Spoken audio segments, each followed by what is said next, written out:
పెట్టుకోవచ్చును. నవగ్రహ దేవతలను, అష్టదిగ్పాలకులను ఆవాహన చేసుకోవాలి లేదా వారందరికీ మనస్సులోనే నమస్కరించాలి. ముందుగా పసుపు వినాయకుడిని పూజించుకోవాలి. అటు తర్వాత ఈ వ్రతం నందలి 5 అధ్యాయాలు భక్తి శ్రద్ధలతో పఠించవలెను. ఇదియే ప్రథమ అధ్యాయము. మిగిలిన 4 అధ్యాయాలు నాకు అత్యంత ప్రీతికరమైనవి.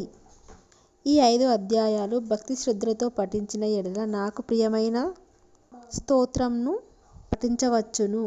ప్రతి అధ్యాయమునకు చివర గోవింద గోవింద గోవింద గోవింద గోవింద గోవింద అని 3 సార్లు స్మరించవలెను.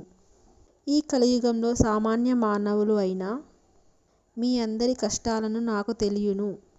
కావున మరొక విశేషం కూడా చెప్పుతున్నాను. ఈ వ్రతం ఇంత వివరంగా చేసుకునే శక్తి లేని వారు మీరు ఒక్కరే.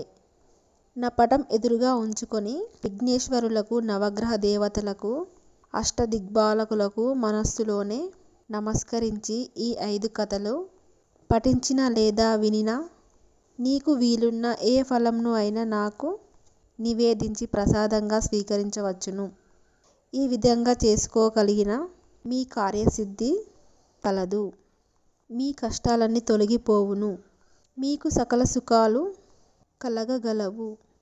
ఎవరైతే ఈ వ్రతాన్ని మిక్కిలి భక్తితో, శ్రద్ధతో ఆచరించెదరో వారి ఇంటికి స్వయంగా నేనే ఏదో ఒక రూపంలో వచ్చి ప్రసాదాన్ని స్వీకరిస్తాను.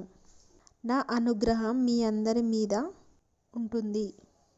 శ్రీ స్వామివారు తిమ్మరాజు విశ్వాపతి కృష్ణమూర్తి విశ్వవతి అను భక్తులను అత్యంత ప్రీతికరమైన తను ఎల్లప్పుడూ నివసించే తిరుమల కొండపై వ్రత విధానంను అనుగ్రహించారు.